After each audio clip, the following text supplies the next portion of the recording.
Observe the person who constantly reminds others of their achievements.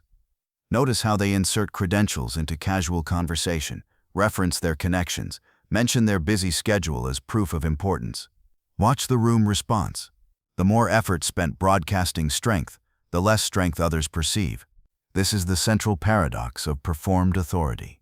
The very act of trying to appear powerful signals its absence. True strength operates through different channels entirely. Channels that most people cannot access because they require the opposite of what intuition suggests. Every display of manufactured strength carries markers that reveal its artificial nature. The timing feels forced. The delivery seems rehearsed. The context appears inappropriate. These signals register unconsciously in observers, creating skepticism rather than respect. The human nervous system evolved sophisticated detection mechanisms for authentic versus constructed dominance. These mechanisms operate faster than conscious thought and cannot be fooled by surface performances. When someone tries too hard to project strength, they trigger recognition patterns that immediately classify them as insecure rather than secure. Most people believe that demonstrating capability will generate respect. They showcase their knowledge, announce their accomplishments, position themselves visibly during important conversations.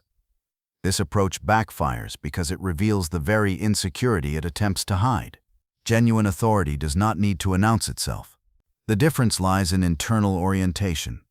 Those operating from authentic strength focus outward, on problems to solve, objectives to achieve, value to create.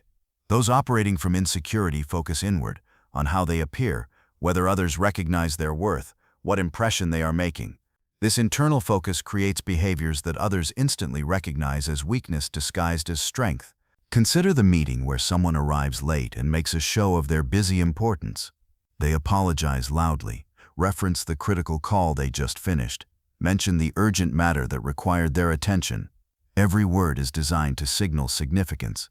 The effect is precisely opposite. Others interpret this display as anxiety about being perceived as unimportant. The person with genuine authority arrives on time or late without explanation. If they apologize, it is brief and without elaboration. They do not need to justify their presence or absence because they operate from different assumptions about their place in the social hierarchy. Examine the difference in how questions are handled. The performer responds to challenges with additional credentials, past examples of their expertise, or references to authorities who validate their position. They cannot address the substance of the question because doing so would require vulnerability.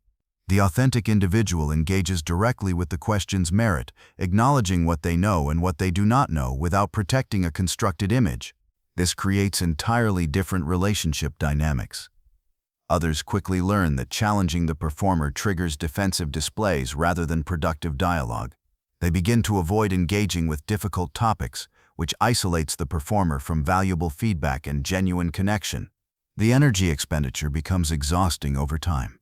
Maintaining a performance requires constant attention to how one appears, what impression is being made, whether the desired effect is being achieved. This monitoring consumes mental resources that could otherwise be directed toward actual problem solving or value creation. Voice modulation reveals the difference immediately. Those trying to appear strong often speak too loudly, as if volume equals authority. They interrupt conversations, not from confidence, but from fear that silence means invisibility. They fill pauses with unnecessary commentary because stillness feels threatening when operating from insecurity. Authentic strength speaks at natural volume and allows others to adjust their attention accordingly. It can tolerate being ignored or overlooked without triggering defensive responses. This creates a gravitational effect. Others lean in to hear rather than pulling back from overwhelming presentation. The language patterns differ markedly. Performers use absolutes, always, never, obviously, clearly, to avoid appearing uncertain.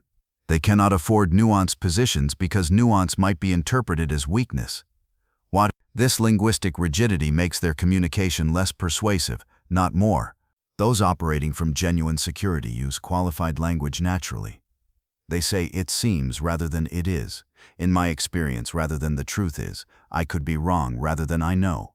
This flexibility signals confidence in their ability to handle being incorrect, which paradoxically makes others more likely to trust their judgment. The timing of speech reveals different motivations. Performers speak to be heard, so they dominate conversations and resist natural pauses. They compete for airtime because they equate speaking with influence. Authentic authority speaks to add value, so it waits for appropriate moments and contributes when it can genuinely help advance the discussion. The overcorrection problem appears in how different personality types respond to their perceived weaknesses. Those who feel physically small often adopt aggressive postures or speak more forcefully than necessary. Those who feel intellectually insecure showcase their knowledge at inappropriate moments. Those who feel socially inadequate name-drop connections or reference exclusive experiences. Each overcorrection broadcasts the very insecurity it attempts to mask. The small person's aggressive stance signals awareness of their size disadvantage. The intellectual's unsolicited expertise reveals anxiety about being considered uninformed. The social climber's name-dropping exposes their uncertainty about belonging. The skilled observer can identify specific insecurities by watching which strengths someone works hardest to project. The person constantly mentioning their busy schedule feels insignificant. The one regularly referencing their important connections feels excluded. The individual showcasing their intelligence feels intellectually threatened. Cultural background adds complexity to these patterns. What registers as confident behavior in one culture may appear arrogant in another. The person trying to adapt to different cultural expectations often overperforms in each context, creating an exhausting cycle of constant adjustment without ever achieving authentic presence. The workplace provides abundant examples of performance patterns. The manager who needs to remind subordinates of their authority lacks it. The colleague who regularly mentions their advanced degree feels intellectually insecure. The team member who emphasizes how much they contribute feels undervalued. Professional networking events become theaters of performed importance. Business cards are presented like credentials. Conversations become competitions of significance. Each interaction is evaluated for its potential to enhance status rather than its intrinsic value. The result is a room full of people performing for each other while no one feels genuinely seen or heard. This creates opportunities for those who understand the dynamic. Rather than competing with performed strength, they can simply wait for it to exhaust itself. Manufactured authority requires constant maintenance and eventually collapses under its own weight. Authentic presence can be sustained indefinitely because it draws energy from internal security rather than external validation. The timing of strength displays reveals their artificial nature. Genuine authority appears when needed and disappears when unnecessary. Performed strength appears constantly, regardless of context, because the person cannot risk being perceived as weak or unimportant. Watch who references their credentials during casual social interaction versus who mentions them only when directly relevant. Notice who tells stories that position them as the central figure versus who shares experiences that serve the conversation's natural flow. Observe who claims credit explicitly versus who allows their contributions to speak for themselves. The desperate quality of performed strength becomes apparent under pressure. When challenged or questioned, the performer escalates their display rather than addressing the substance. They mention higher authorities, reference past successes, or invoke their experience rather than engaging with the present moment's requirements. This escalation pattern reveals the hollowness beneath the performance. Someone operating from authentic strength can acknowledge mistakes, admit ignorance, or accept criticism without their fundamental stability being threatened. The performer cannot afford such honesty because their entire position depends on maintaining the illusion of invulnerability. The energy signature differs markedly between authentic and performed strength. Genuine authority has a relaxed quality, even when engaged in serious matters. There is no strain in the presentation because nothing is being maintained artificially. Performed strength carries tension because it requires constant vigilance against exposure. This tension is detected by others at an unconscious level. It creates a sense of unease around the performer, even when their words and actions seem appropriate. People cannot identify why they feel uncomfortable, but they recognize something inauthentic about the interaction. The micro-expressions leak the truth regardless of conscious control. Facial muscles tighten when someone is working to maintain an image. Eye movements become more calculated. Gestures feel rehearsed rather than spontaneous. These subtle cues register below the threshold of awareness but influence how others respond to the person. Breath patterns change under the pressure of performance. Natural breathing becomes shallow or controlled when someone is managing their presentation. This affects voice quality, physical presence, and the overall sense of ease or strain that others perceive. The nervous system cannot distinguish between physical and psychological threats. When someone feels their constructed identity is at risk, stress hormones activate the same physiological responses triggered by physical danger. This state is incompatible with the relaxed confidence associated with authentic authority. The problem intensifies in environments where multiple people are performing strength simultaneously. Business meetings, networking events, and professional gatherings often become competitions of demonstrated importance.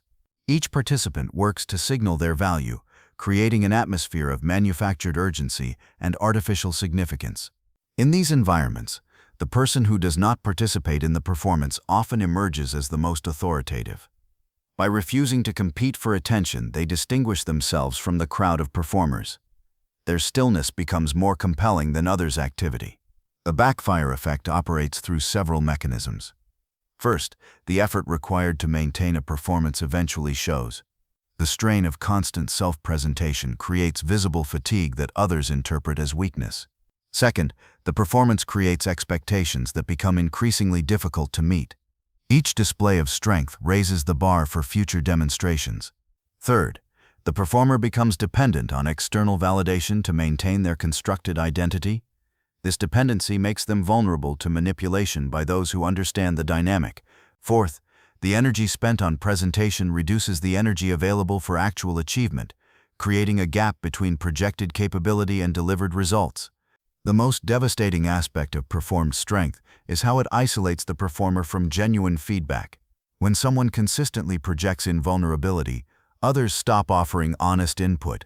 This creates a bubble of false information that prevents the performer from developing real capability. Meanwhile, those operating from authentic strength invite criticism and challenges because they are not threatened by the possibility of being wrong. This openness accelerates their actual development, while the performer remains static within their carefully maintained illusion. The gender dynamics add another layer of complexity. What society labels as strength often differs for men and women, creating different performance patterns. Men might overcorrect toward physical dominance or emotional detachment. Women might overcorrect toward intellectual aggression or professional coldness. Both patterns backfire because they signal awareness of perceived gender-based vulnerabilities.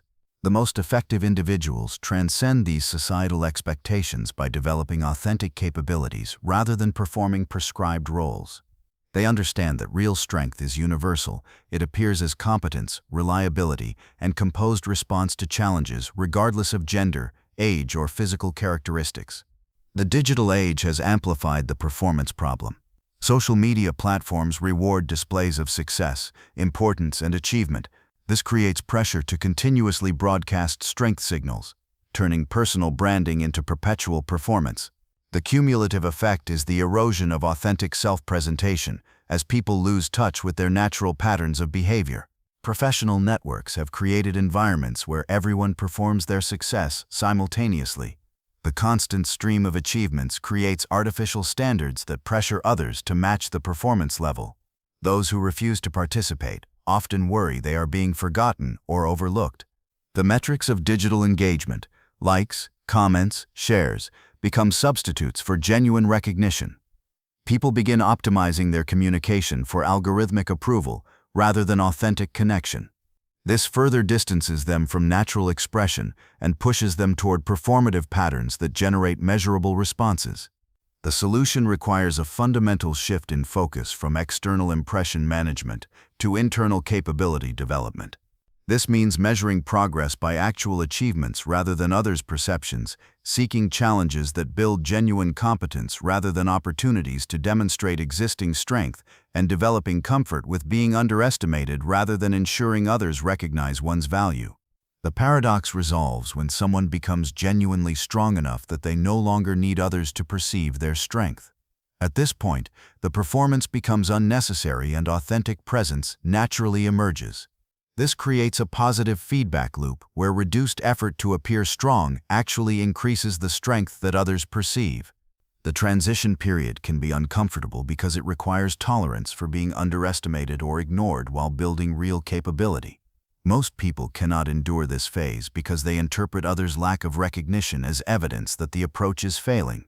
They return to performance mode before authentic strength has time to develop and manifest. This transition involves unlearning deeply ingrained patterns. Someone accustomed to performing strength must learn to sit with discomfort when they are not the center of attention. They must resist the urge to interject their credentials when they feel overlooked. They must tolerate others receiving credit for ideas they contributed to without immediate recognition. The psychological challenge is significant because performed strength often provides short-term social benefits even while creating long-term problems. Others may initially respond positively to confident displays, especially in brief interactions where the artificial nature is not yet apparent. This intermittent reinforcement makes the pattern difficult to abandon. Building authentic strength requires consistent action in the direction of genuine competence without regard for immediate recognition. This might mean taking on projects that offer learning opportunities rather than visibility, asking questions that reveal ignorance rather than making statements that demonstrate knowledge, or admitting mistakes rather than deflecting responsibility. Understanding this dynamic provides strategic advantages in environments dominated by performers. While others exhaust themselves maintaining artificial displays, the non-performer can focus energy on actual problem-solving and value creation. This difference in energy allocation eventually produces superior results that speak more convincingly than any performance could. The long-term trajectory heavily favors authentic strength over performed strength. Performances eventually fail or exhaust their performers. Real capability compounds over time, creating increasingly obvious differences between those who developed genuine competence and those who invested primarily in appearing competent. The most sophisticated operators understand when performance is strategically necessary.